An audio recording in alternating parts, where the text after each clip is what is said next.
So yan nga no, nag-setup na tayo ng tansi para malaman na kung nasan yung grid line. Bali may butterboard na nga rin tayo dyan. Sinetup na natin yan. Yan ang pinang-level na. Yan ang pinang-level no. Para yan ang pinang-eskwala namin na 4x8 na plywood. Para naman na sigurado. Medyo alanganin ako sa malaking eskwela kasi medyo mahaba yung no building natin. So yun. Yan na yung pinakang grid line. So yan na. Dahil medyo pipinahan na ng mga tao natin yan para malaman kung saan yung hukayin. Kasi yung lupa na yan medyo slanting pa yan eh.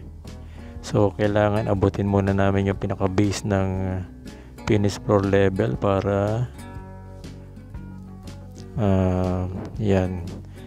Para hindi na kayo maghuhukay ng sobrang lalim, no? At tsaka mas maganda yung hinuhukay na nila na yung hanggang dyan na yung base ng finish floor level eh. Yung pinaka-base pa lang nun. Saka bubuhusan siya ng slab.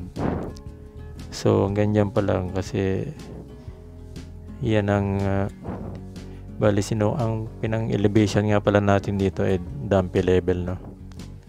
So dahil medyo malawak to, bali 34 sa building line lang 34 meters by 10 meters ang building natin.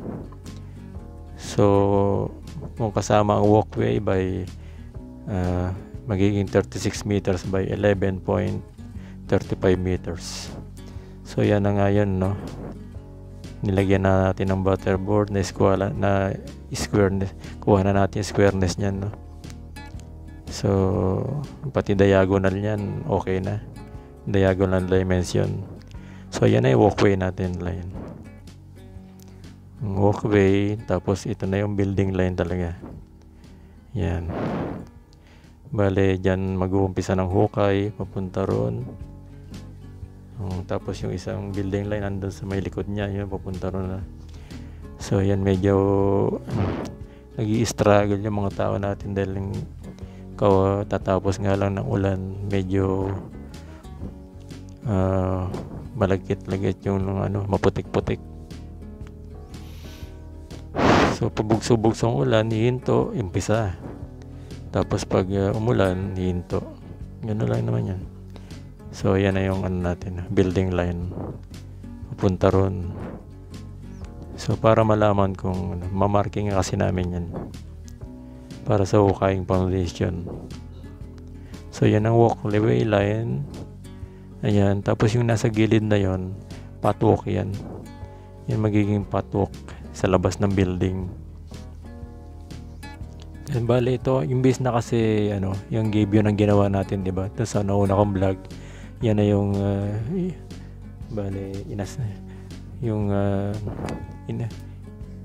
sinetup natin gabion. So yan, yung may uka na yan ang magiging patwalk sa labas ng building. So imbis na kasi stone wall, ang nasa plano kasi stone wall pero na iba ginawa ng gabion wall. So yan no, medyo maulan itong araw na to pero tuloy pa rin ang trabaho, kailangan eh. So yan, nakapag assemble na tayo ng mga pang strip footings no. Yan strip footings kasi yan paikot niyan ng building. Bale kapag set up na natin yan sa baba ng foundation nung hukay, lalagyan na natin yan ng mga vertical bars, mga dowels para sa bricks yan, yung bale matitibay yung na yan, hollow blocks na yan.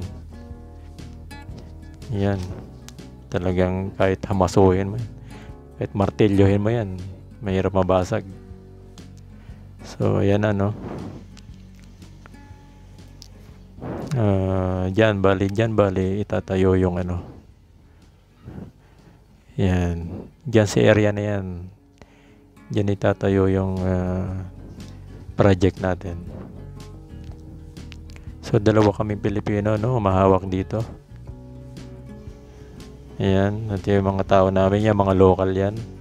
So, sa ngayon, magpapabasag muna kami ng pader. Dahil yung butterboard na yan, ito, didiretso na namin yan doon kapag ano na kami, no?